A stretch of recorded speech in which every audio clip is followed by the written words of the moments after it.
pessoal? Beleza? Bom, vamos lá para a nossa aula de exercício, né? Sobre a matéria. O primeiro exercício está dizendo o seguinte, olha. Considere que o diagrama de fases ao lado pertence a uma substância hipotética denominada tômito. Se é hipotética é porque ela não existe, tá? Inventou-se um nome aqui. Em que fase se apresenta o tômito nas condições normais de pressão e temperatura? Então, vamos lá. Olha só. Quais são as condições normais de pressão e temperatura? Em que pressão a substância está e que temperatura que ela está? A pressão, 1 atm, né? A temperatura, 27 graus Celsius, correto? Então vamos lá. A 1 atm, olha só.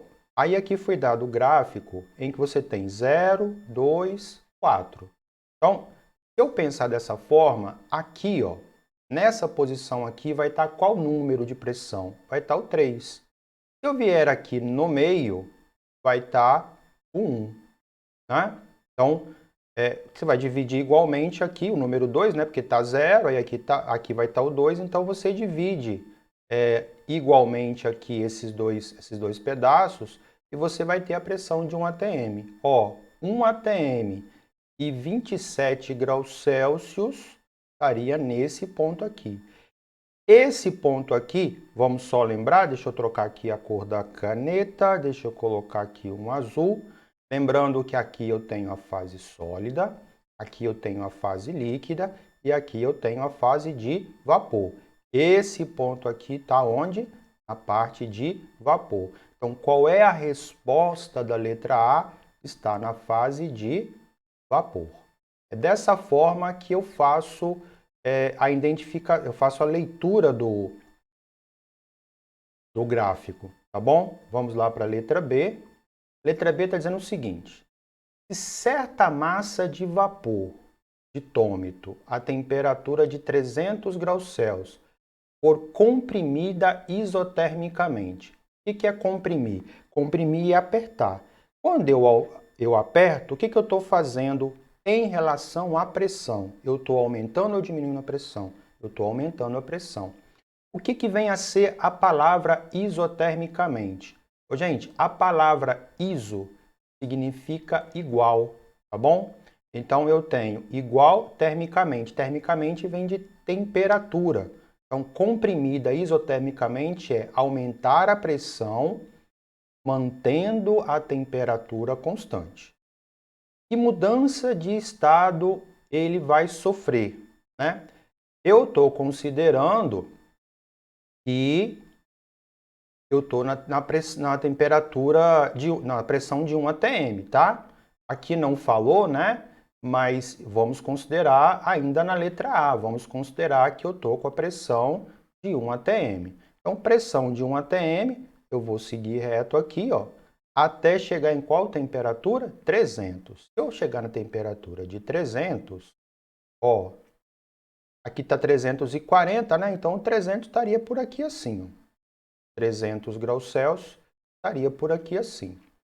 O exercício está dizendo o seguinte: se eu aumentar a pressão, se eu comprimir, comprimir significa aumentar a pressão, mantendo a temperatura constante, que tipo de mudança de estado ela poderá sofrer?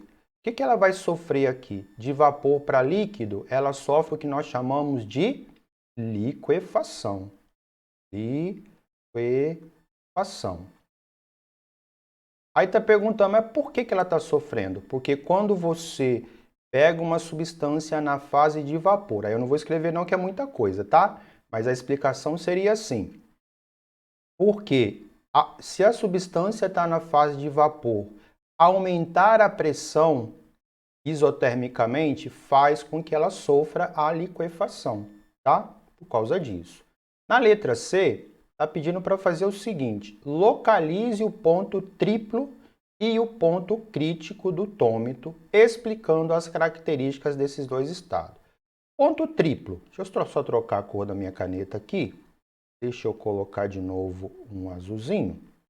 O ponto triplo é esse ponto aqui, né? O ponto crítico é esse ponto aqui. E aí você vai, o que ele está pedindo aqui é para você explicar o que é o ponto triplo, né? Ele pediu para caracterizar. Aí você vai escrever o que é o ponto triplo. Vou colocar PT. PT ponto triplo, tá, gente? É o ponto aonde coexistem o tômito na fase sólida, na fase líquida e na fase de vapor. Essa seria a explicação aqui para o ponto triplo. E o ponto crítico, o PC? O que seria a definição do PC? Ponto de pressão e temperatura em que a substância deixa de ser vapor e passa a se comportar como gás, que, aumentando a pressão, ela não sofre liquefação, tá bom? Essa seria a resposta aqui da letra C, ok? Vamos para o próximo exercício.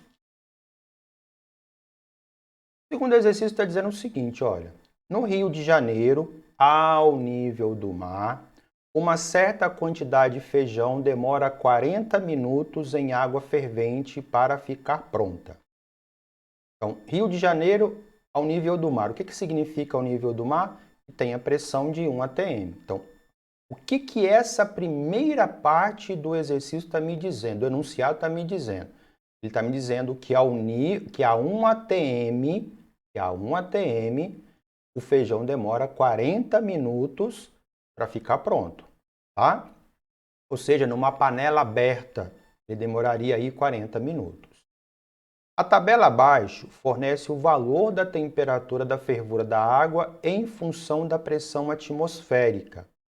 Vamos lá. A tabela é essa parte aqui, ó. Olha o que essa tabela está me dando, ó. Para uma pressão em milímetro de Hg de 600, a temperatura de fervura, a temperatura de ebulição é 94. Uma pressão de 640, a temperatura aumenta, vai para 95. Para 680 de pressão, vai para 97. Para 720, 98. Para 1 atm, que é 760 milímetros de Hg, né? Lembra lá da matéria do primeiro ano de hidrostática? 1 atm, 760 milímetros de Hg, 100 graus Celsius. Então, aqui está me fornecendo isso. Voltando, né? Enquanto que o gráfico fornece o tempo de cozimento dessa quantidade de feijão em função da temperatura. Aí, olha aqui, ó. O eixo Y está representando o tempo de comprimento. O eixo X, a temperatura. O que esse gráfico está me dizendo? Olha aqui, ó. A 100 graus Celsius, o tempo de cozimento é de 40 minutos. E foi falado aqui em cima, né? Aqui está 40 minutos. Né? Então, tá certo. É essa leitura que eu vou fazer, tá vendo? A 100 graus Celsius, o feijão cozinha em 40 minutos. Se eu pegar uma temperatura de 92 graus Celsius, esse gráfico está me dizendo, ó, que o tempo de cozimento dessa mesma quantidade de feijão vai demorar 120 minutos. Se eu pego lá a temperatura de 105, vamos pegar aqui, ó. Se aqui é 104 e aqui é 106, vocês concordam comigo que aqui vai ser 105, né? Para 105, o tempo de cozimento do feijão é de 20 minutos. É essa leitura que eu tenho que fazer aqui dessa tabela e desse gráfico, tá bom? Vou continuar lendo lá. Eu tinha parado aqui. A pressão atmosférica ao nível do mar, 760 milímetros de Hg. E olha o que acontece aqui. Ela vai diminuir em 10 milímetros de Hg para cada 100 metros de altitude. É bom que se entenda o seguinte. Então, se eu tenho aqui uma montanha, aqui está o nível do mar. Deixa eu trocar a cor aqui. Ó, ao nível do mar, a pressão é 760 milímetros de Hg. Eu vou colocar só o número, tá? Aí, e ela diminui 10 milímetros para cada 100 metros. Então, aqui está o nível do mar. Se eu vou para uma altitude de 100 metros, significa que a pressão diminui em 10 milímetros. Então, se aqui é 760, A 100 metros vai ser 750. A 200 metros, eu vou diminuir mais 10 milímetros. Então, se aqui é 750 milímetros de HG, a 200 metros, eu vou diminuir mais 10, então vai para 740 milímetros de HG e assim sucessivamente. Para cada 100 metros vai diminuindo os 10 milímetros ali, tá bom? É isso que é essa informação que está me dando aqui. Aí eu vou lá para ver qual é a pergunta, né? Deixa eu deixar anotado aqui. Letra A. Se o feijão fosse colocado em uma panela de pressão a 880 milímetros de mercúrio, em quanto tempo ele ficaria pronto? Então vamos lá. Lembra que eu falei na aula teórica? O que determina o tempo de cozimento é a temperatura. Então eu preciso saber qual é a temperatura. Então eu vou olhar aqui primeiro na tabela de pressão em relação à temperatura de ebulição. 880 milímetros está aqui, ó. 880 milímetros. A água ferve aqui temperatura 105. Aí eu venho aqui para o gráfico. 105. Ó, aqui está 104, aqui está 106. Então, esse ponto aqui, todo mundo concorda comigo, que vai ser a temperatura de 105. Então, eu venho aqui até tocar o E e depois eu venho aqui para a nossa direita ou esquerda. Vem para o lado aqui da temperatura. Quanto tempo? O tempo de cozimento? 20 minutos. Então, a resposta da letra A é que o tempo de cozimento é de 20 minutos, ok? Vamos para a letra B. Letra B está dizendo o seguinte, olha. Em uma panela aberta, em quanto tempo o feijão ficará pronto na cidade de Gramado, no Rio Grande do Sul, se a altitude é de 800 metros? Tá? Aí eu vou ter que usar esse raciocínio aqui, ó. Para cada 10 milímetros, desculpa, para cada 100 metros de altitude, a pressão diminui em 10 milímetros. Então, o que eu vou fazer? Eu vou fazer o seguinte. Se para cada 100 metros a pressão diminui, e aí eu vou colocar assim, tá? Diminui 10 milímetros de HG, 800 metros vai diminuir em quanto? Em quanto que haverá variação de pressão? Eu vou deixar assim, ao invés de colocar X, eu vou colocar variação de pressão. Multiplica cruzado, né? Vai ficar 100 e multiplica ΔP, 800 vezes 10, tem que lembrar que tem um negativo aqui, né? Então, menos 800 vezes 10 dá 8.000, correto? E aí, o que eu vou fazer? Eu vou poder simplificar, tá vendo? Porque como tem dois zeros aqui, eu posso simplificar com dois zeros aqui, tá vendo? E aí, eu posso... Aí sobra 1, ΔP, então nem preciso fazer mais, né? Eu vou colocar aqui, porque senão não vou ter muito espaço para resolver. A variação da pressão, ou melhor, a redução da pressão será de 80 milímetros de HG. Ok? Então, na cidade de Gramado, qual que vai ser a pressão? A pressão lá na cidade de Gramado, eu vou colocar PG, abreviando aqui de Gramado, tá? Apesar que eu estou colocando em letra minúscula, mas tudo bem. A pressão vai ser a pressão que eu conheço, que é o nível do mar, que é 760, menos os 80 milímetros que houve de redução. Então, a pressão atmosférica lá em Gramado vai ser de quanto? 760 menos 80, que dá 680 milímetros de HG. Então, lá em Gramado, a pressão atmosférica é esse valor aqui. Aí eu venho aqui agora para o gráfico. Desculpa, eu venho aqui para a minha tabela. 680 tá aqui, ó, para 680, né, que foi o que eu achei ali, eu tenho 97 graus Celsius de temperatura de ebulição. Então, a água lá em Gramado vai ferver a 97. Então, vamos procurar o 97 aqui. 96, 98, então todo mundo concorda comigo. Como está espaçamente separado aqui, então 97 é aqui. E para 97, é só seguir o caminho, vai ser 60 minutos. Então, a resposta da letra B é que o tempo de cozimento ali vai ser de 60 minutos, ok? Bom, vamos lá para a letra C. O que a letra C está dizendo? Em que altitude o tempo de cozimento do feijão em uma panela aberta será o dobro do cozimento ao nível do mar?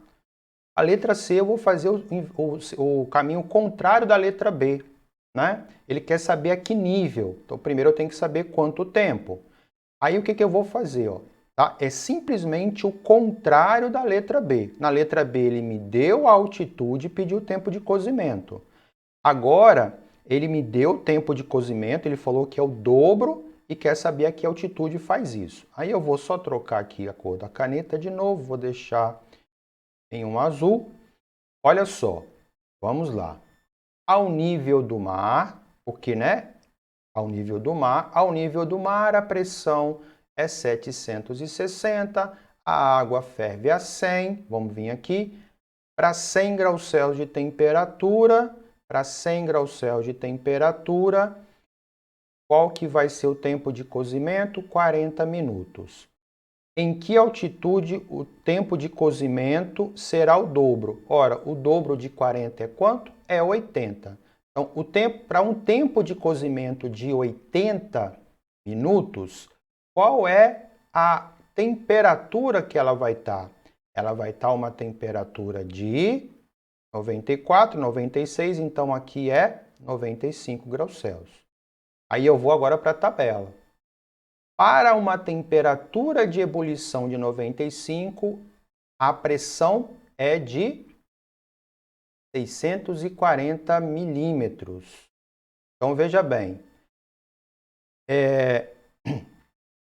essa letra C está dizendo que a panela está submetida a 640 milímetros de Hg de pressão. Isso vai corresponder a que altitude? Bom, eu vou fazer assim. Eu sei que para cada 100 metros eu tenho uma redução, né? Eu tenho uma redução de 10 milímetros de Hg, correto? Muito bem. Bom, qual vai ser a altitude? Eu vou colocar a altura, tá? Porque já que está arremessando aqui, eu vou colocar H de altura. Para que altura eu vou ter uma redução de quanto? De 760 para 640. Quanto que é 760 menos 140? 120. Então, houve uma redução de pressão de 120 milímetros de Hg. Ok? Vamos multiplicar cruzado, né? Vai ficar menos 10 que multiplica H igual a 100 vezes menos 120. Menos, é só acrescentar 2 zeros aqui. Oi. Ficou pior, deixa eu apagar.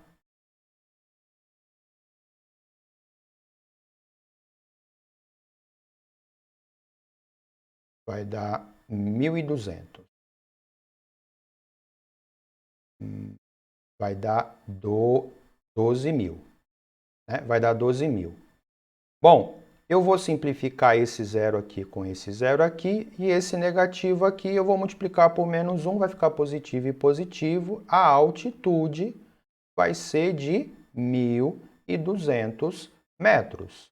Então, essa cidade que ele está se referindo aqui, ela vai estar a 1.200 metros de altitude, tá bom? Gente, esse exercício aqui é um exercício muito cara Enem, tá? O Enem gosta muito de cobrar dos alunos fazer as leituras de gráfico, esse tipo de raciocínio. Um raciocínio simples, né? Regra de 3, mas eu preciso de ter uma boa leitura, né? Tanto de gráfico quanto de tabela, e fazer esse tipo de raciocínio. Essa questão aqui, em relação a essa matéria, é uma questão muito cara a Enem, tá bom? Bom, vamos para o próximo exercício, né?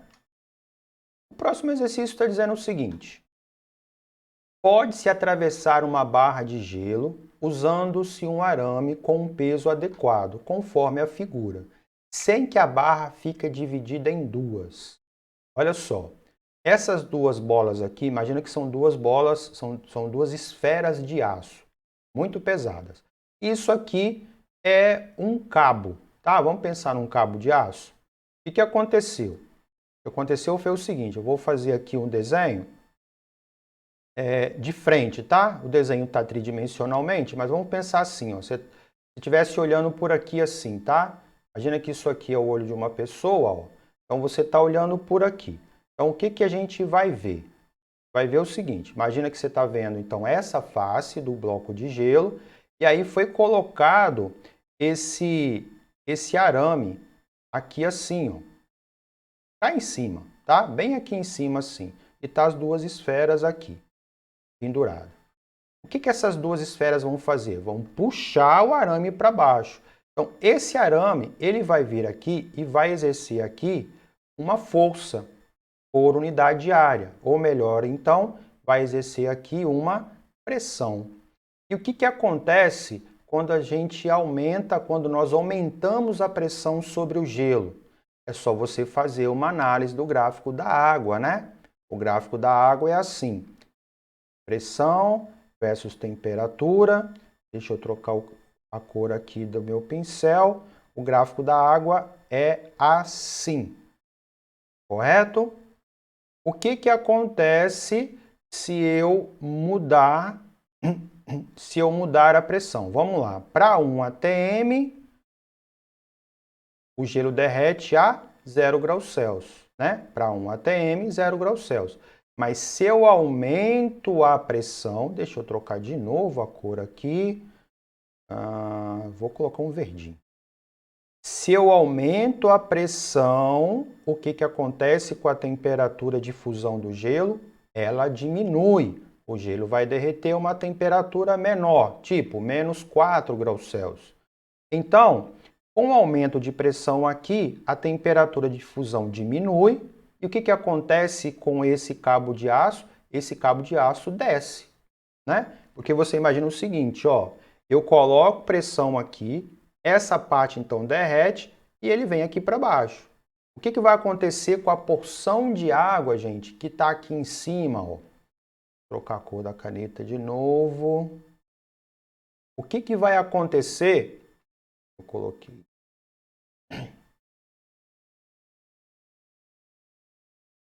O que vai acontecer com essa porção de água aqui, ó, essa porção aqui, porque tá vendo, o cabo já foi lá para baixo. O que vai acontecer com esse gelo que derreteu quando o cabo descer? A pressão aqui em cima vai voltar ao normal, né? Vai voltar a 1 atm. Aí é como se eu tivesse nesse ponto aqui água na fase líquida a menos 4 graus Celsius. Só que a menos 4 graus Celsius e 1 atm, a água não pode estar na fase líquida. Ela tem que estar o quê? Na fase sólida, né? Porque ela está menos 4 a 1 atm, olha aqui, ó, ela tem que estar na fase sólida. Então, o que acontece com essa água? Ela se solidifica. Então, o gelo cola aqui em cima novamente. E aí esse cabo vai descendo e vai acontecendo isso até chegar lá embaixo. Até esse cabo, ele vem para cá, essa parte aqui congela novamente. Ele vem para cá, essa parte congela novamente. Ele vem para cá, essa parte aqui se congela novamente, até ele vazar do outro lado. E o que acontece com o bloco de gelo aqui? Nada. Ele vai ficar como se esse cabo nem tivesse passado por ele. Ele não vai ficar dividido em dois, tá? É isso que vai acontecer. Vamos procurar a explicação aqui agora. Qual das respostas vai dizer isso? A pressão exercida pelo arame sobre o gelo abaixa o seu ponto de fusão.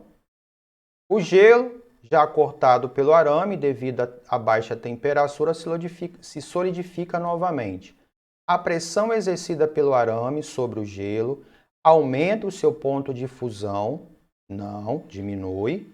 O arame, estando naturalmente mais aquecido, nada a ver, não precisa nem continuar lendo, não tem nada a ver com a temperatura que ele está. Há uma ligeira flexão da barra e as duas partes já cortadas pelo arame são comprimidas uma na outra? Não, não é. Então, Tem aqui a letra A, tem aqui. Ó, o gelo já cortado pelo arame devido à baixa temperatura solidifica novamente. Bom, então eu fico aqui com a letra A e com a letra B. A letra A, ela está dizendo assim, a pressão exercida pelo arame sobre o gelo baixa o seu ponto de fusão. Tá certo. A pressão aqui vai abaixar, por isso que a água derreteu e o arame desceu, né? O gelo já cortado pelo arame, devido à baixa temperatura, se solidifica novamente.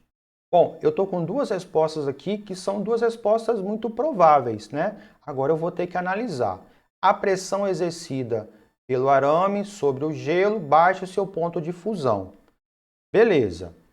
Mas não explica por que ele ainda continua inteira, né? Só explica por que o arame cortou, mas não explica por que ela não fica dividida em dois. Então, a letra B está dizendo assim, o gelo já cortado pelo arame, devido à baixa temperatura, se solidifica novamente. Essa resposta aqui, ela está melhor do que essa, ela está mais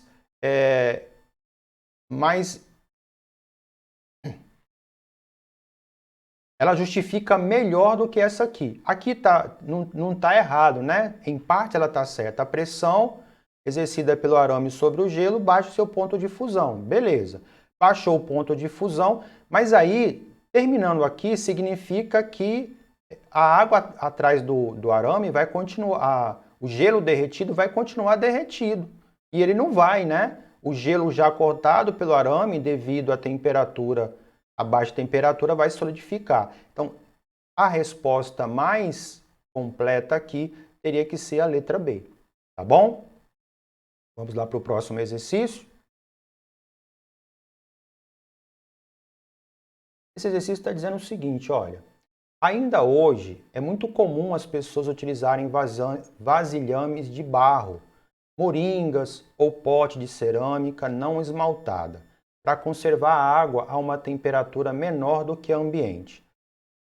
Talvez vocês nem vão saber o que é moringa, né? Mas a moringa é um jarro feito de barro, tá? É um jarro feito de barro. Quando não se tinha geladeira, quando a geladeira era uma coisa muito cara, né? Há 40, 50 anos atrás, então nem todo mundo poderia ter uma geladeira, então se fazia esses recipientes feitos de barro e você colocava a água aqui dentro. E a água aqui dentro, ela se mantinha mais fresca do que se você colocasse, por exemplo, num caneco ou se você pegasse ali direto da torneira. Tá? Então você colocava a água aqui, por exemplo, aqui, vamos supor que a temperatura ambiente estivesse em 30 graus Celsius. A água aqui ficava em 30 graus Celsius. Aqui ela ficava ali nos 25, 26 graus Celsius. Então a água aqui se mantinha mais fresca, então as pessoas mantinham a água aqui para poder beber uma água um pouco mais fresca do que a temperatura ambiente, né? E aí, por que isso acontece? A pergunta é, por que isso acontece? Isso acontece pelo seguinte, eu vou pegar um pedacinho aqui só da parede, tá? Isso aqui vale para o filtro de barro também, tá, gente? Então, eu vou pegar só um pedacinho da parede ali, tá? Então, imagina que eu fiz um corte aqui e eu tenho aqui, então o corte dessa parede, tá? Aqui todo tá fazendo parte, é barro, tá bom?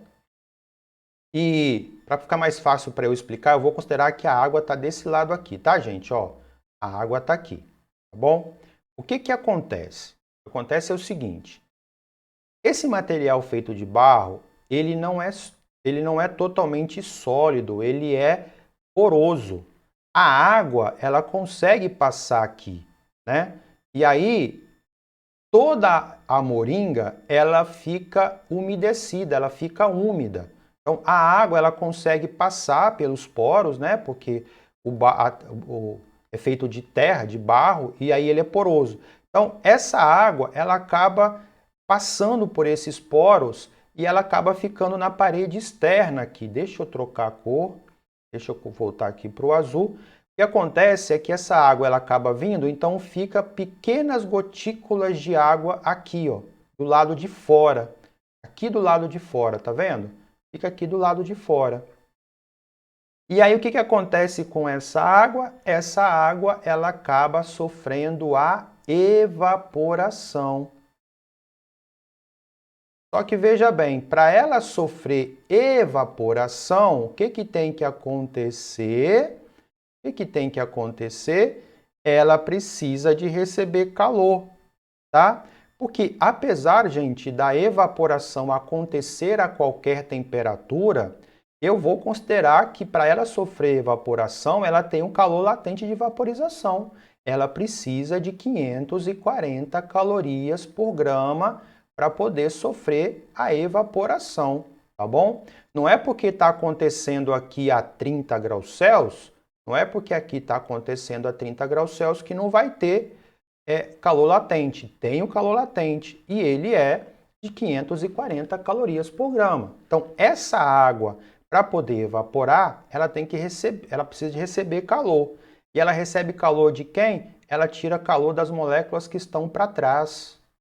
Ela tira calor da de trás, a de trás tira calor da de trás, que tira daqui de dentro. E aí, se você retira calor daqui de dentro, o que vai acontecer? Ora, aqui dentro ainda está na fase líquida, né? Então é quimacete. E aí, se eu estou tirando o calor daqui de dentro, ora, se eu estou tirando o calor, se a quantidade de calor ali dentro está diminuindo, o que vai acontecer com a temperatura? Ela vai diminuir também. Então, para a água evaporar, ela acaba esfriando a água que está atrás. É mais ou menos o que acontece quando você sai da água da praia ou da água da piscina. Quando você sai e às vezes está ventando, você sente frio, né? Por que você sente frio? Porque para a água poder evaporar, ela precisa retirar calor da sua pele. E quando ela retira calor da sua pele, ela acaba reduzindo a temperatura da pele. E por que eu falei assim, quando está ventando? Porque quando venta, você acelera o processo de evaporação, tá bom? Então, a explicação que todo material de barro mantém as coisas mais frescas, a água mais fresca, por conta do processo de evaporação da água, tá bom? Então vamos procurar essa resposta aqui. O barro isola a água do ambiente, o barro tem o poder de gelar. Eu estou lendo pela metade porque o barro não isola. Eu tenho que procurar uma resposta parecida com o que eu acabei de falar aqui, tá bom? O barro é poroso. Opa, barro é poroso. Tá, beleza. Permitindo que a água se deposite na parte de fora da moringa. A água do lado de fora sempre está a uma temperatura maior do que a de dentro. Vamos lá. Até aqui, até essa parte aqui foi bem. Essa segunda parte aqui eu ainda estou meio na dúvida. Vou para a letra E. A moringa é uma espécie de geladeira natural, liberando substâncias higroscópicas que diminuem naturalmente. Vixe Maria, eu nem sei o que é isso aqui. Não. Então deixa eu voltar para a letra B, a letra D aqui, porque a letra D estava indo bem até aqui. Deixa eu entender.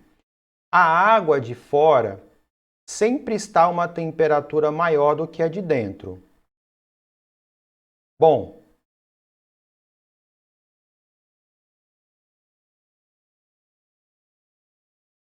eu pulei a letra C, né?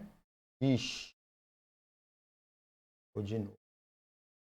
Então vamos ver as alternativas, né? Ó, o barro isola a água do meio ambiente, nem preciso continuar lendo, não. O barro tem o poder de gelar a água, não preciso nem continuar lendo. O barro é poroso, opa, beleza. Permitindo que a água passe através dele, opa, beleza. Parte dessa água evapora, tomando o calor da moringa e do restante da água que são resfriadas. Opa, letra C. Então a resposta à letra C que é exatamente isso que eu falei aqui, né? Então é essa a resposta. Então, muita gente, eu mesmo tenho na minha casa, eu tenho um filtro de barro, né? E eu gosto de tê-lo por conta de filtrar a água, né? E também por manter a água um pouquinho mais fresca. A água sempre está bem mais fresca. Então ela não está nem muito quente, de um filtro por exemplo, de um jarro de água mineral, né, aquele de plástico, e nem muito frio se estiver na geladeira. ele está ali numa água fresca, né? Num tempo frio desse, dá para você tomar tranquilamente, beleza? Vamos lá para o próximo exercício. Ele está dizendo o seguinte, olha, quantas calorias são transmitidas por metro quadrado de um cobertor de 2,5 centímetros de espessura durante 1 hora, estando a pele a 33 graus Celsius e o ambiente a zero? O coeficiente de condutividade térmica do cobertor é 0,00008 calorias por segundo centímetro graus Celsius. Então, olha só. Esse exercício aqui é sobre fluxo de calor, tá? Eu vou fazer o cobertor de perfil, tá, gente? Ó, eu tenho o cobertor aqui, eu estou fazendo o perfil dele, tá? Ó, ele tem 2,5 centímetros de espessura, ok? O exercício está perguntando assim, ó, cada metro quadrado, tá bom? Então tá aqui, ó, o metro quadrado aqui de área, tá bom? Aí, você que está debaixo do cobertor, tá com uma temperatura de 33 graus Celsius. O lado de fora, lá do seu quarto, né? No seu quarto ali em cima de você, tá 0 graus Celsius. Então, o que vai acontecer, gente? Vai acontecer um fluxo de calor através das paredes aqui, ó. Então, você vai ter calor passando do seu corpo para o lado de fora. Haverá um fluxo de calor. E o que o exercício quer saber é exatamente isso. Quantas calorias que vão ser transmitidas daqui para cá? Porque o cobertor ele não esquenta, ele isola. Ele impede que o nosso calor seja perdido para o ambiente muito rapidamente. Como ele tem, tá vendo, ó, uma condutividade muito pequena, o calor que sai da minha pele esquenta o ar. E aí, para você entender, ó, imagina que você está deitado lá aqui, né? Está deitado lá na sua cama. Aí está a coberta aqui, deixa eu só trocar a cor do pincel aqui. Está com a coberta, então, aqui assim, né? Sobre você, tá? Vamos fazer só aqui por cima, ó. Então, a cama está aqui, você está coberto aqui. O que acontece? O seu corpo vai esquentar todo o ar que está aqui. Ele vai esquentar todo o ar que está aqui, tá vendo? O ar quente não vai subir, porque o cobertor não vai deixar, né? Não vai acontecer a convecção.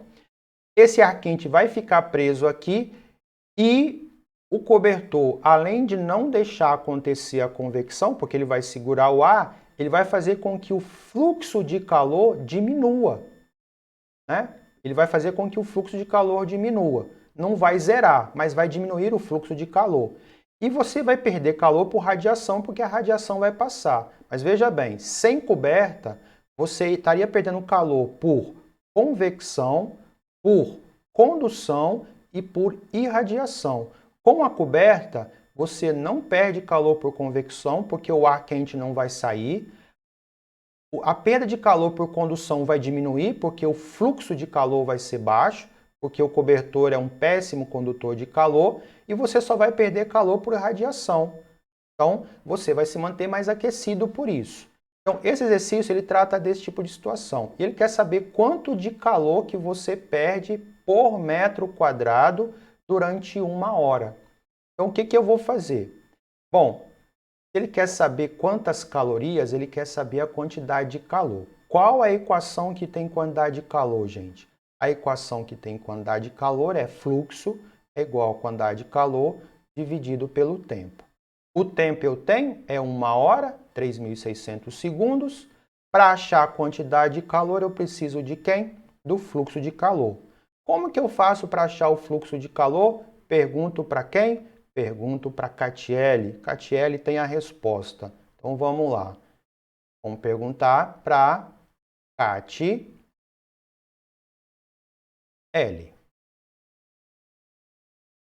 Qual é o valor da condutividade? 1, 2, 3, 4, tem 4 zeros ali. 0,00008 A área está em centímetro, tá vendo? A constante, ela está em centímetros. Então, eu posso usar a área em centímetro.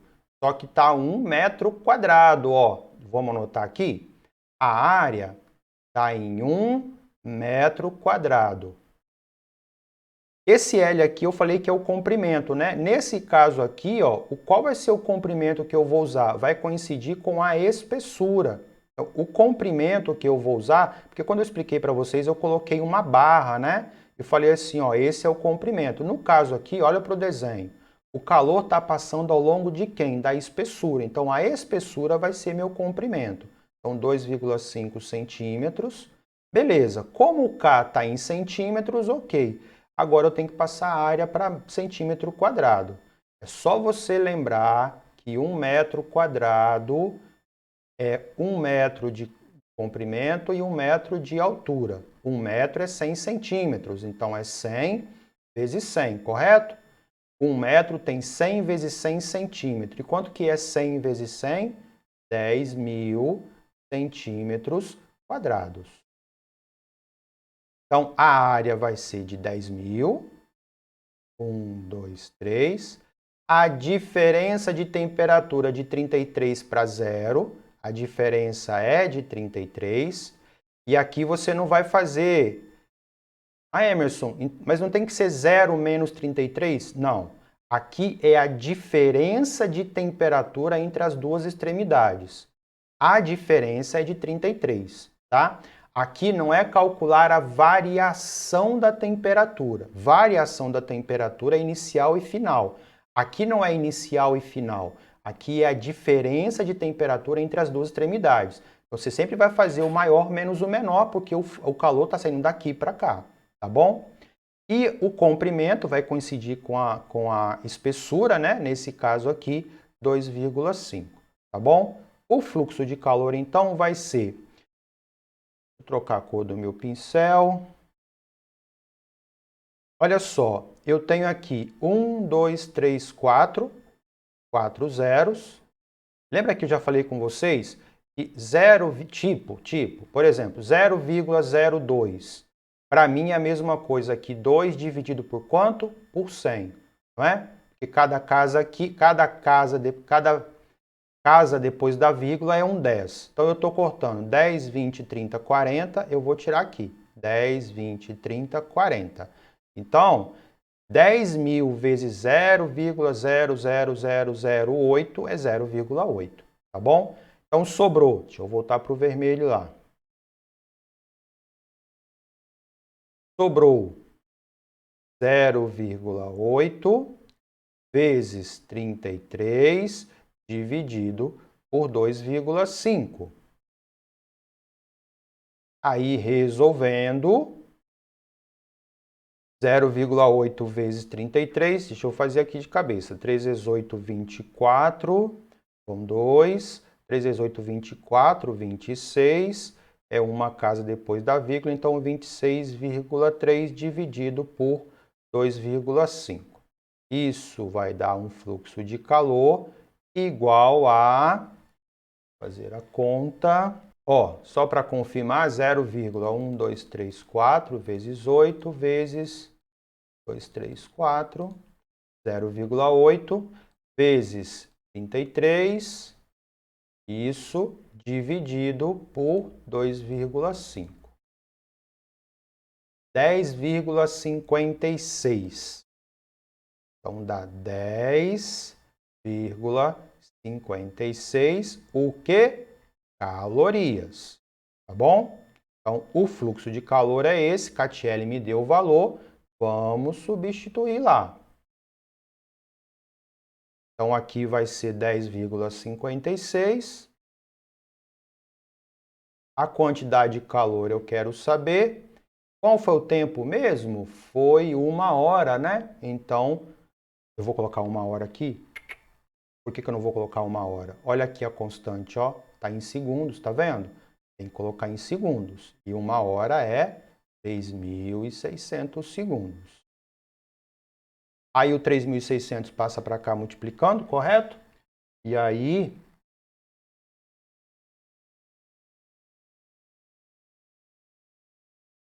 10,56 vezes 3.600, que vai dar 38.016 calorias. 38.016 calorias. Então, em uma hora, eu vou estar perdendo aproximadamente 38 quilocalorias. Eu vou estar perdendo isso aqui. E aí, gente, eu quero fazer um comentário aqui que é o seguinte. Por que eu coloquei ali em quilocalorias? Para você fazer referência com o seu corpo. Eu estou precisando emagrecer, né? Eu, Emerson, estou realmente precisando emagrecer. Eu preciso emagrecer. O que eu vou fazer? Eu vou fazer uma dieta. Por que fazer uma dieta me emagrece? Por conta do balanço energético. Eu consumo uma quantidade de energia. O que acontece com eu, Emerson? Eu estou ingerindo uma quantidade de energia maior do que aquela que eu gasto. Né? Por exemplo, eu estou gastando 2.000 quilocalorias e estou ingerindo 2.050 calorias. Essas 50 calorias a mais, o que meu corpo faz? Acumula. Em forma de quê? Em forma de lipídio, em forma de gordura. Aí eu estou precisando emagrecer. O que eu preciso fazer para emagrecer? Eu tenho que consumir menos energia do que eu gasto. A energia não pode ser criada nem destruída, né? Só transformada. Então, o que eu vou fazer? Eu preciso fazer uma dieta, eu preciso consumir menos energia e gastar mais. Então, eu faço uma dieta e vou para a academia. Então, olha o que eu faço. Hoje eu estou assim. Eu estou ingerindo essa quantidade de energia e estou gastando essa. Aí eu faço uma dieta, começo a comer, paro de comer doce, essa porcaria toda, aí eu diminuo. E aí eu vou para a academia. Aí eu aumento o consumo de energia. Tá vendo? A diferença aumenta, por isso que eu emagreço, né? Aonde eu quero chegar? Então, e essa quantidade de calor de energia que eu estou gastando como?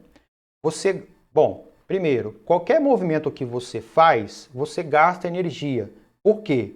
Porque o nosso cérebro, por exemplo, para eu fazer isso aqui com a mão, o meu cérebro tem que mandar um pulso elétrico para os músculos chegarem aqui e mandar esses músculos aqui contraírem. Né? Então, é eletricidade. Nosso corpo funciona com eletricidade.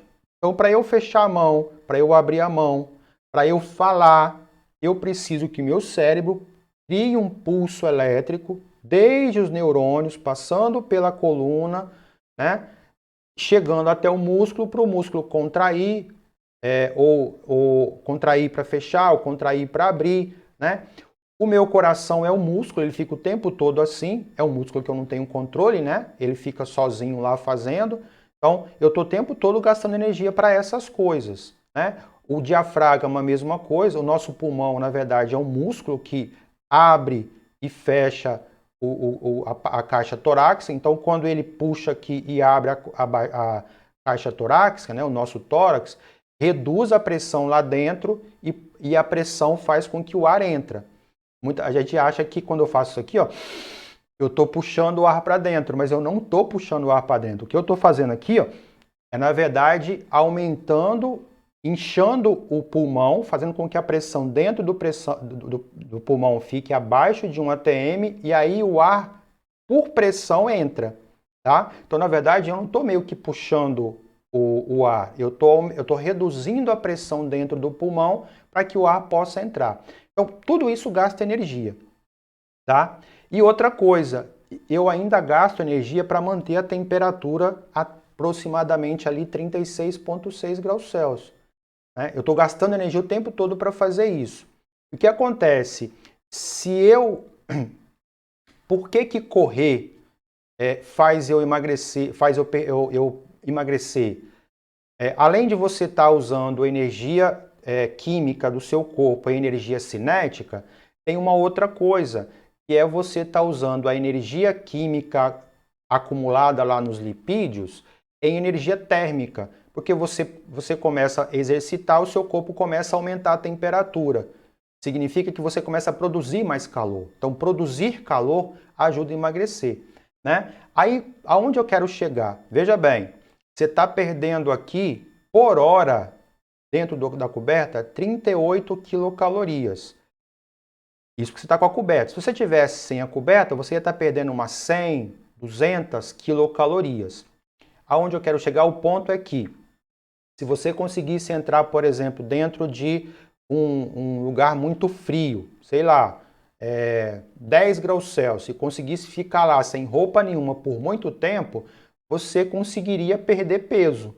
Não muita coisa, mas você conseguiria perder o peso, porque para o seu corpo te manter aquecido, ele começa a produzir muito mais calor. Beber água gelada, quando a água entra no seu estômago, para ela poder esquentar, ela absorve calor do seu corpo. O seu corpo tem que produzir. Então, resfriar a temperatura do nosso corpo faria com que nós tivéssemos um emagrecimento. Mas veja bem, é um emagrecimento muito pequeno e as consequências ruins é muito grande. Porque se eu manter a minha temperatura muito baixa, eu posso sofrer hipotermia e morrer. Então, não é vantajoso fazer isso. Mas, que fique claro para vocês, por que no inverno, por exemplo, me dá mais fome? Por que me dá mais fome no inverno? Alguém vai falar assim, Emerson, me dá fome o tempo todo. Mas vocês podem reparar que quando a gente está no inverno, a gente fica com mais fome e a gente está sempre dando preferência para comer coisas mais quentes, exatamente para que eu compense essa perda de calor por conta da diferença de temperatura, tá bom? Vamos para o próximo exercício. O próximo exercício está dizendo o seguinte: uma barra de alumínio, cuja constante elástica é 0,5, está em contato numa extremidade com gelo em fusão, aqui, ó, tá vendo? Gelo em fusão, ele está 0 graus Celsius, tá vendo? Está até pingando aqui. E na outra, vapor de água em ebulição sob pressão normal, tá aqui, ó. Tá entrando o vapor aqui embaixo, saindo aqui em cima. Seu comprimento é de 25 centímetros. Então, essa parte aqui tem 25 centímetros. A seção transversal tem 5 centímetros quadrados de área, sendo a barra isolada lateralmente, ou seja, ela está envolta aqui em material isolante, ou seja, eu estou garantindo que o fluxo só está daqui para cá, né? Sendo a barra isolada lateralmente, os dados coeficientes de fusão de gelo e de vaporização da água, 80, 540, determine a massa de gelo que se funde em meia hora. Né? Bom, vamos lá. Primeira coisa, né? Como aqui está a 100 graus Celsius e aqui está a 0 graus Celsius, o que vai acontecer? O corpo de maior temperatura começa a ceder calor para o de menor temperatura. Nesse caso aqui, através de quem? Da condução. Então, haverá aqui o que, gente? Um fluxo de calor. Né?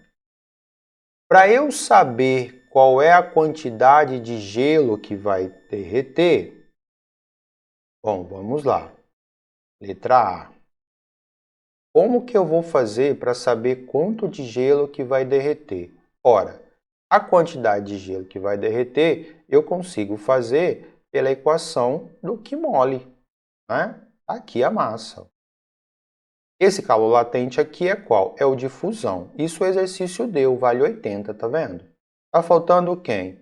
A quantidade de calor que está chegando aqui, tá?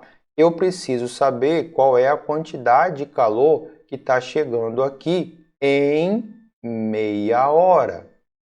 Como que eu vou fazer isso?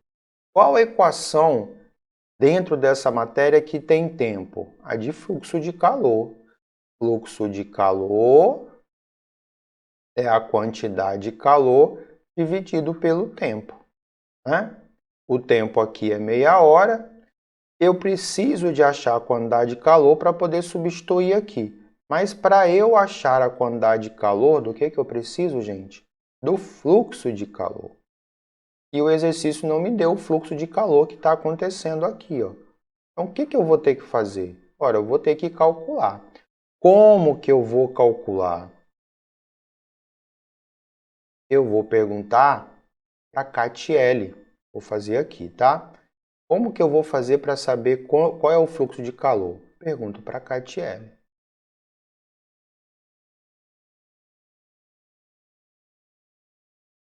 Quanto que vale o K? O K vale 0,5.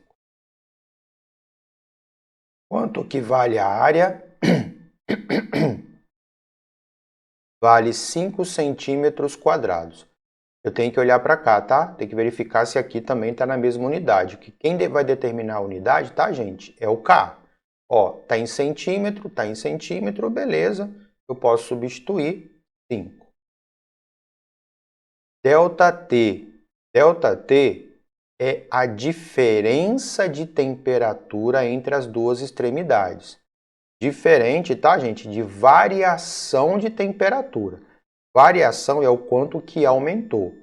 E esse ΔT aqui não é variação, é a diferença de temperatura entre as duas extremidades.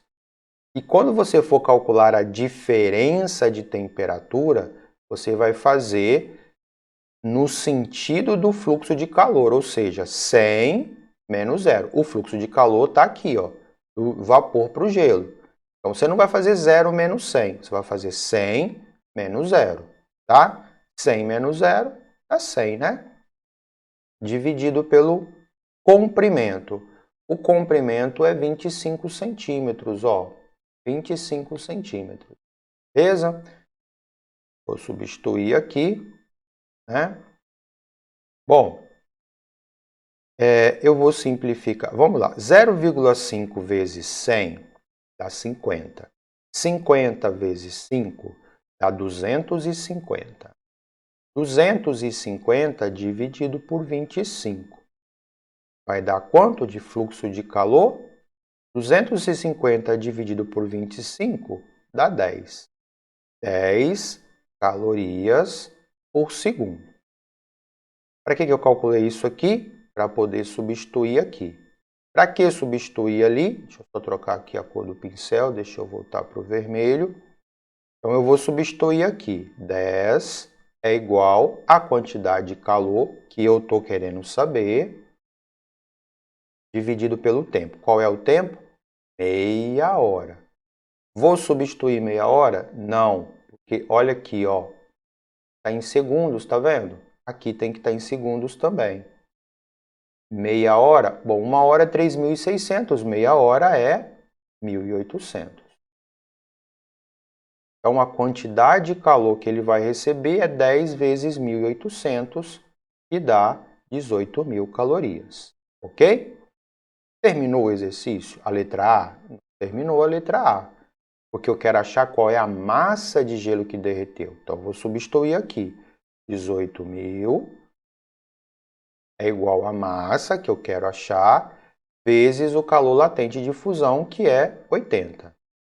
Vou simplificar um zero aqui e um zero aqui, vai sobrar 1.800, o 8 está multiplicando, passa para cá dividindo, né? Quanto que vai dar 1.800 dividido por 8? Bom, vamos lá. 1.800 dividido por 8, 225 gramas. Então, a resposta é 225 gramas. A resposta da letra A, quantos gramas de gelo derreteu? 225 gramas, tá bom? Vamos lá para a letra B. Qual a massa de vapor que se condensou?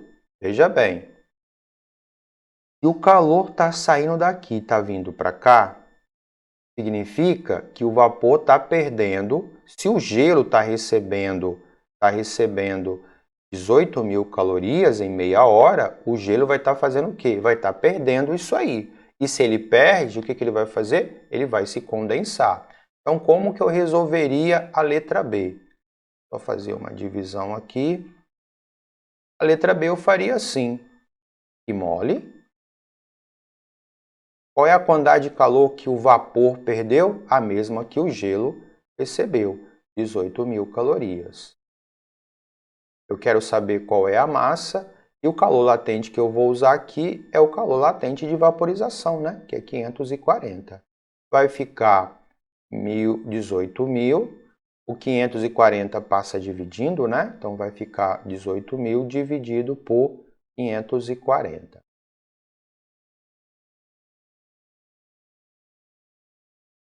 Então, vamos lá. 18.000 dividido por 540 vai dar 33,33333. Então, 33,3 gramas. Então, enquanto fundem-se 225 gramas de gelo, só condensa 33,3 gramas de vapor,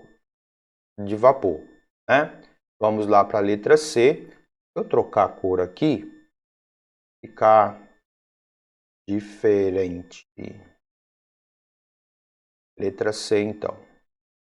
Bom, a letra C quer saber o seguinte: qual a temperatura na seção da barra a 5 centímetros da extremidade fria?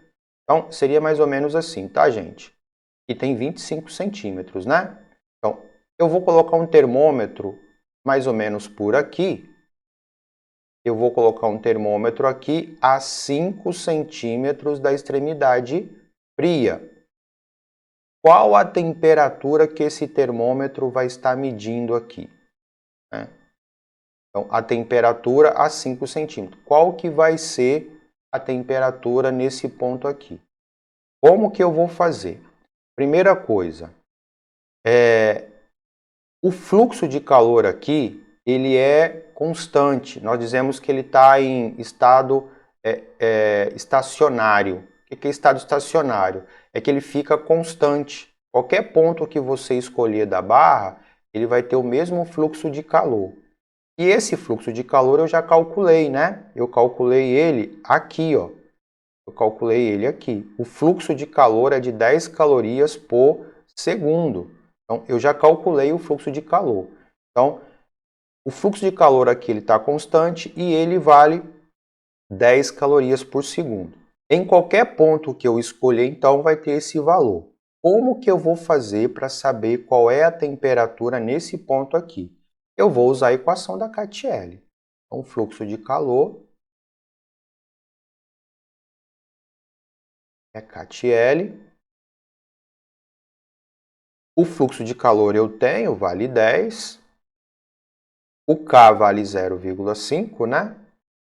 A área está aqui, cadê a área? A área está aqui, ó. Área 5 centímetros quadrados. E aqui vai vir a diferença de temperatura. O que é a diferença de temperatura? O que eu falei para vocês na hora que eu fui resolver aqui, ó? Eu substituí o 100. Eu falei, gente, vocês fazem a temperatura de onde está saindo o calor para onde ele está indo, né? Veja bem, o exercício quer saber, aí o calor, ele está fazendo esse movimento aqui, ó. Então, ele vai chegar aqui primeiro, daqui ele continua o caminho. Então, se eu quero saber qual é a temperatura aqui no ponto T, eu vou fazer daqui para cá. Então, aqui seria a temperatura inicial e aqui seria a temperatura final, tá? Fazendo aí uma analogia. Então, na hora que eu for fazer o ΔT, eu vou fazer a temperatura inicial menos a temperatura final, que nesse caso é 0. Tá bom? Dividido pelo comprimento. Qual é o comprimento que eu vou fazer? 5 centímetros. Tá bom? 5 centímetros. Aí, olha só. Tem um 5 multiplicando aqui, um 5 dividindo. Eu posso simplificar. Vai sobrar 10, que é igual a 0,5 vezes t. 0,5 vezes t dá 0,5t, né? O zero nem vou precisar colocar, né, gente? O 0,5 vai passar para cá dividindo, vou fazer aqui em cima, tá? Ó, então vai ficar 10 dividido por 0,5 é igual a t. T vai ser igual. 10 dividido por 0,5 dá 20. 20 o quê? 20 graus Celsius. Então, a temperatura nesse ponto aqui é de 20 graus Celsius. Ok? Bom, vamos lá para a próxima questão. Aqui é uma outra questão também de fluxo de calor. Olha só o que ele está dizendo. Tem-se 3 cilindros de mesma seção transversal um de cobre, um de latão, um de aço, cujos comprimentos são respectivamente 46 centímetros, está falando aqui, tá vendo? 46 centímetros, 13 centímetros, 12 centímetros. Soldam-se os cilindros formando o perfil em Y, como mostra a figura. O extremo livre do cilindro de cobre é mantido a 100, os outros cilindros de latão e aço mantido a 0. Suponha que a superfície lateral dos cilindros esteja isolada termicamente. Então, a mesma coisa do anterior, né? Vamos imaginar que isso aqui está enrolado em um material isolante, aqui está material isolante, aqui está em material isolante. Ou seja, o calor ele está fluindo só aqui dentro. Ele não está indo, pelo menos aqui, ele não está indo para fora. Ele está só nessa direção aqui, tá? Então, suponha que a superfície lateral do cilindro seja isolada. A condutividade térmica do cobre, eu vou começar a anotar isso aqui, tá? A condutividade térmica do cobre é 0,92. Deixa eu só colocar aqui para eu não me perder, tá? É muita informação. Ó, do cobre, do latão é 0,26. Vou deixar aqui também, tá? 0,26. E aqui pela ordem, ó, cobre primeiro, latão e depois do aço. O aço é o último, 0,12. Vou deixar anotado aqui também, 0,12. Vamos continuar lendo lá. No estado estacionário de condução, o que é o estado estacionário? É quando o fluxo de calor ele passa a ser constante ao longo de todo o material. Então, se, por exemplo, se o fluxo de calor for 20, se eu escolher esse ponto aqui vai ser 20, se eu escolher esse ponto aqui vai ser 20, se eu escolher aqui vai ser 20, se eu escolher aqui vai ser 20? Não. Se eu escolher aqui vai ser 20, e se eu escolher aqui vai ser 20. Quando chegar aqui, esse fluxo de calor que está chegando aqui, por exemplo, eu estou supondo que seja 20, né? Não vai vir 20 para cá e nem 20 para cá. Por quê? Porque fluxo de calor é a quantidade de calor. Calor é energia. Então, olha só, está passando energia aqui, ó. A hora que essa energia chega aqui, o que ela faz? Ela se separa. E energia não pode ser criada nem destruída. Então, se está chegando 20 joules de energia aqui, não pode ver 20 para cá e 20 para cá. Senão está dando 40 o somatório. Não pode. Então, se está chegando 20 aqui, esses 20, ele tem que se separar de modo que o somatório aqui vai dar 20 também. Então, aqui é 20, aqui é 20, 20, 20, 20. Vamos supor, né? Aqui é 8 e aqui vem 12. Aí, se eu escolher aqui também vai dar 8, se eu escolher aqui vai dar 8. Se aqui é 12, se eu escolher aqui vai dar 12, se eu escolher aqui vai dar 12. Então, em toda a barra eu vou ter um sistema, um estado estacionário de condução, tá bom? Bom, o exercício quer saber o seguinte, qual é a temperatura da junção? Eu vou colocar um termômetro aqui, ó, e o exercício está perguntando qual é a leitura desse termômetro. Como que eu vou fazer? Eu vou fazer o seguinte, eu já dei uma dica, né? O fluxo de calor que está passando, que começou, né, que iniciou pela barra de cobre, o que esse fluxo vai fazer? Quando ele chegar aqui na junção, ele vai se separar. Uma parte vai vir para o latão, a outra parte vai vir para o aço. Então, o fluxo de calor que está na barra de cobre vai se dividir, se separar em fluxo de calor no latão mais fluxo de calor no aço. E é assim que eu vou resolver o exercício, tá? Fluxo de calor, como é que eu calculo? Pergunto para a Catiele. Dividido por L. Aqui vai ser a mesma coisa, TL. E aqui vai ser a mesma coisa, KTL. Bom, aqui em cima falou assim, os cilindros de mesma seção transversal, todas as áreas são iguais. Como todas as áreas são iguais, gente, eu vou poder cortar essa área aqui, elas são iguais, não vai fazer diferença. Ou, se você pensar matematicamente, como aqui tem área aqui também, eu poderia colocar a área aqui em evidência.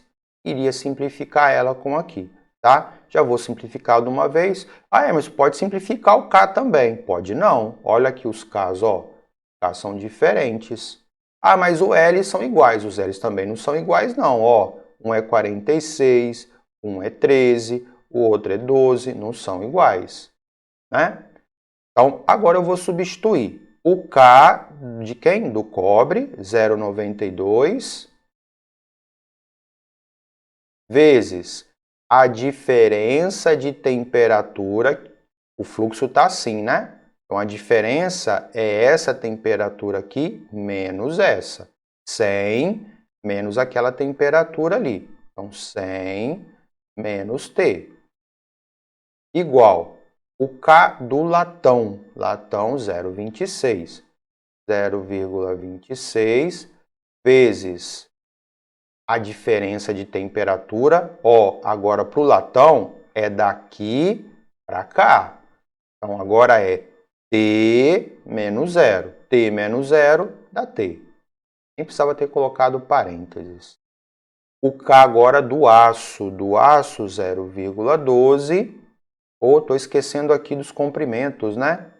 O comprimento do cobre é 46. Deixa eu colocar aqui. Aqui do latão, 13 centímetros. Agora vamos lá. O K do aço é 0,12 vezes a diferença de temperatura, né? Do aço, o fluxo está daqui para cá, ó. Então a diferença é daqui para cá. E aqui quanto que está? T. T menos 0. Aqui eu não vou colocar parênteses, T menos 0 é T, né? Não precisa colocar o 0 lá. Qual é o comprimento? 12 centímetros. Bom, aí, gente, o que eu vou fazer? Esse 0,92 aqui, olha só, eu posso pegar esse 0,92 e dividir por 46, tá? Vai dar 0,02. 0,02. E multiplica 100 menos T. Aqui também eu posso dividir 26 por 13, dá 0,02. Aí vai ficar vezes T. E o 0,12 por 12 também eu posso dividir, vai dar 0,01 vezes T. Aí eu vou fazer a multiplicação distributiva aqui. 0,02 vezes 100, 0,02 vezes T. 0,02 vezes 100 dá 2. Menos 0,02 T é igual. Vou somar aqui de uma vez. 0,2 com 0,01, 0,03.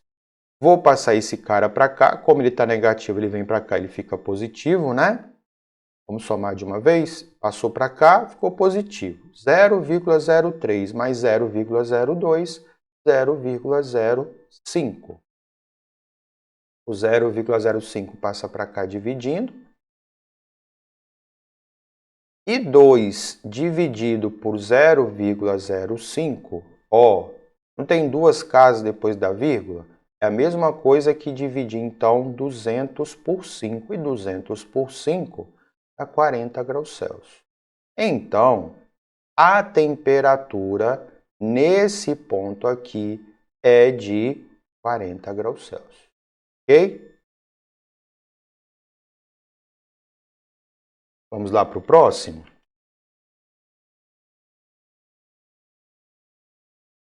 O exercício aqui está dizendo o seguinte, olha. Analise as afirmações referentes à condução térmica. Para que um pedaço de carne cozinhe mais rapidamente, pode-se introduzir nele um espeto metálico. Isso se justifica pelo fato de um metal ser um bom condutor de calor. Gente, olha só. Você pega um pedaço de carne, então, e coloca lá no forno para assar. Como que esse pedaço de carne ele assa? O calor, através da irradiação, ele vai fazer isso aqui, ó. E aí a carne, ela vai ser assada de fora para dentro, tá? Ela é assada de fora para dentro. Tanto é que se você deixar pouco tempo, né, você vai lá e corta, aonde que você poderá encontrar a carne crua? No meio, porque a carne ela assa de fora para dentro. O que está propondo aqui? Você enfiar aqui, introduzir aqui um espeto metálico e isso vai fazer com que ela asse mais rápido. Isso é verdade? Isso é verdade.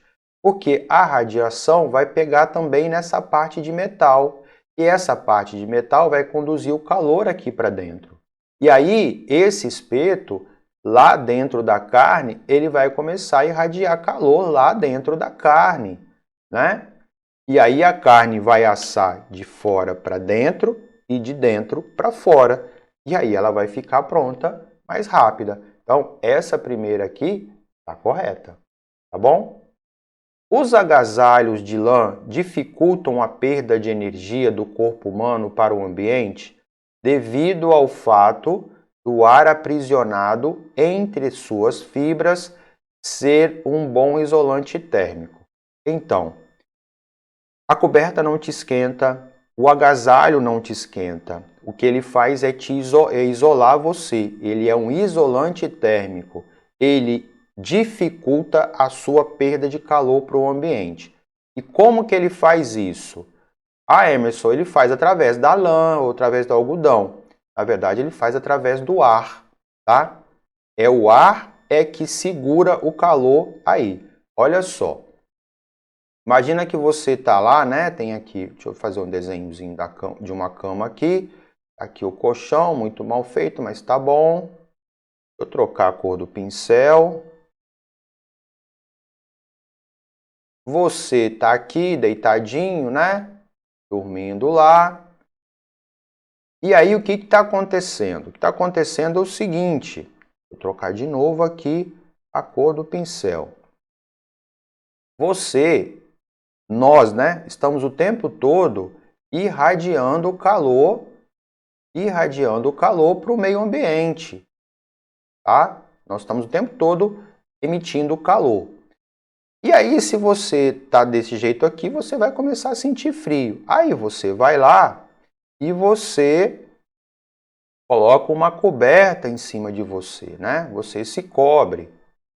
E aí, depois de algum tempo, você estava tremendo de frio, depois de algum tempo, você para de sentir frio. Por que você parou de sentir frio? Porque essa coberta aqui, ela impediu isso, ela cortou essa parte aqui. Você parou de perder calor para o ambiente muito rapidamente. E como que ela fez isso? Ela fez isso da seguinte maneira. Você pega, por exemplo, o algodão, né? O algodão, as fibras do algodão, eu vou fazer bem grandão aqui, tá? Imagina que isso aqui são as fibras do algodão. As fibras do algodão, elas são entrelaçadas dessa maneira aqui, ó. Você tem aqui espaços vazios. Entre uma linha de algodão e a outra, você tem um espaço vazio. E o que acontece é que o ar, ele acaba ficando preso aqui nesses buraquinhos que tem do algodão, nesses espaços vazios do algodão. O algodão, então, ele segura o ar ali.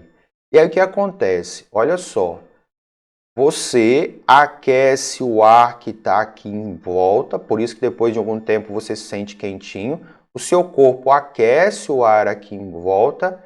E o que acontece, gente? Olha só, se não fosse ali a coberta, o que ia acontecer? A mesma coisa que acontece com a Terra quando recebe sol. você vai começar a aquecer o ar que está aqui em sua volta. Esse ar vai aquecer e vai fazer o quê? Vai subir por convecção.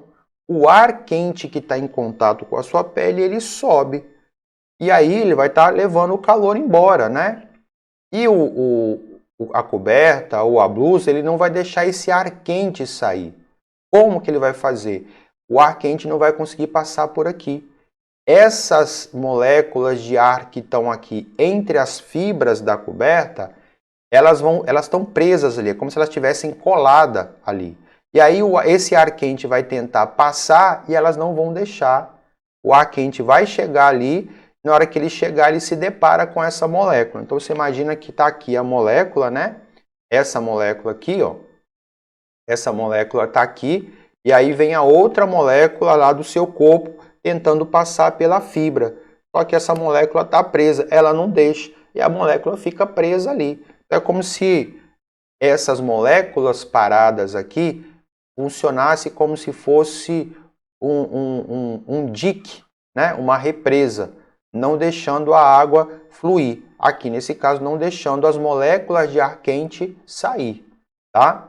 Então, é dessa forma que o agasalho te aquece. Aqui está dizendo o seguinte, os agasalhos... Deixa eu fazer uma coisa diferente aqui. Ó, os agasalhos de lã dificultam a perda de energia na forma de calor do corpo humano para o ambiente, devido ao fato do ar aprisionado entre as suas fibras ser um bom isolante térmico, porque o ar é um péssimo condutor de calor. O ar ele transmite o calor através da convecção. Condução é quase nula. Então, é isso aqui está certo, porque ele aprisiona o ar ali nas fibras, né, não deixando o ar conseguir circular, e isso que vai fazer com que você fique aquecido ali, tá bom? Então, o número 2, agora deixa eu voltar para o meu pincel aqui, o número 2 também está correto, ok? Vamos lá para o número 3. Devido à condução térmica, uma barra de metal mantém-se a uma temperatura inferior a uma de barra de madeira colocada no mesmo ambiente. Devido à condução térmica, uma barra de metal se mantém a uma temperatura inferior à de uma barra de madeira.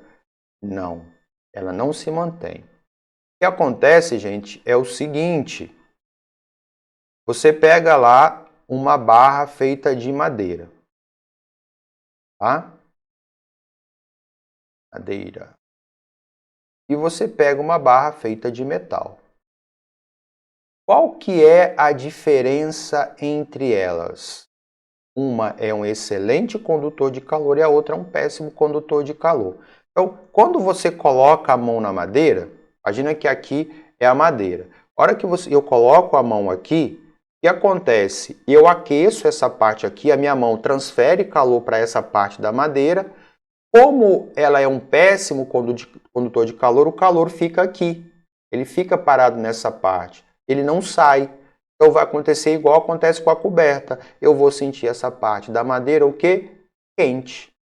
Mas se eu faço a mesma coisa com o metal, né? Agora é o metal, eu vou lá e coloco a mão no metal. Na hora que eu colocar a mão no metal, o que vai acontecer? Ele é um excelente condutor de calor. Na hora que eu colocar aqui, a minha mão vai esquentar essa parte do metal, mas como ele conduz o calor, ele pega o calor e traz aqui para baixo, porque aqui embaixo estaria mais frio. Então, seria mais ou menos assim. Eu coloco a minha mão nessa parte aqui, o calor começa a fazer isso. E aí eu vou sentir aqui frio, né? Porque ele está roubando o calor da minha mão. Enquanto quando eu coloco a mão aqui, o calor ele fica parado aqui. Mas se eu pegar um termômetro, gente, e colocar um termômetro aqui, eu meço a mesma temperatura. Eu não meço a temperatura diferente. A sensação do metal estar mais frio do que a madeira é porque o metal é um excelente condutor de calor. Então, ele conduz o calor da minha mão e a sensação que eu tenho é que ele vai estar frio, tá? mas a temperatura é a mesma. Então, esse número 3 aqui não está certa, tá? Ela está errada. Então, a afirmativa certa é só a 1 e a 2, é a letra E. Né? A condução térmica só vai me dar a sensação de que o metal estaria mais frio do que a madeira, mas só a sensação, ele não vai estar realmente, tá bom? Então a alternativa certa é a letra E, somente a 1 e a 2 estão corretas, bom? Vocês já viram esse negocinho aqui em cima de algumas construções? O que é essa cebola aqui? Detalhe, essa cebolinha, ela gira, tá? Você vai ver ela girar aqui assim. Por que ela está girando? Ah, porque tem um motor lá dentro, não tem nada lá dentro. Isso aqui é oco. Tá vendo esse negócio que parece uma escama? Tá vendo aqui, ó, isso é uma abertura. O que acontece ali é o seguinte, você coloca isso no ambiente, tá? Imagina que ela tá aqui assim, ó, né? Lá em forma de cebola, né? Aí você está dentro do ambiente. O que acontece? Tem pessoas trabalhando aqui dentro. As pessoas estão trabalhando aqui dentro, né? As pessoas estão trabalhando aqui dentro, elas estão aquecendo o ar em volta delas. Esse ar aquecido, ele fica menos denso e ele sobe. Ele sobe e aí ele chega aqui. Quando ele chega aqui, imagina que você tem uma abertura aqui e essa abertura ela não é assim. Ela é assim, virada de lado. Então o que acontece? Como ela está virada de lado, o que acontece? Ó, ela não está assim, virada para você, ela fica virada de lado, tá vendo? Ó, ela está virada de lado. O que acontece? Da forma que está ali, a hora que esse ar quente vem, ele chega aqui e ele não sai assim, né? Você imagina que aquele corpo está assim, ele não sai assim. Ele sai aqui, ó, de lado, ó, ele sai assim. Aí o que ele faz? Toda ação corresponde a uma reação. Ele começa a soprar literalmente assim e esse conjunto aqui, ele começa então a girar. Então ele fica girando pelo ar quente que está saindo aqui assim, ó. E qual a vantagem desse negócio girar? Porque na hora que ele gira, ele cria um vórtex aqui dentro e vai começar a sugar esse ar quente mais rápido. Então, a troca de calor que aconteceria muito lentamente, ela acelera, porque esse trem girando é como se ele estivesse sugando esse ar quente mais rápido. Então, aqui vai se manter mais fresco, tá bom? Então, isso aqui utiliza as correntes de convecção para funcionar, né? Mesmo assim, as hélices dos exaustores giram. Uma explicação correta é qual? É isso que eu acabei de falar, a passagem do ar quente saindo aqui. Vamos procurar isso? A passagem do ar quente da parte interna para a parte externa através do exaustor. Pronto, é essa aqui. A passagem do ar quente da parte interna para a externa. Tá bom? Essa é a resposta e a resposta é letra A.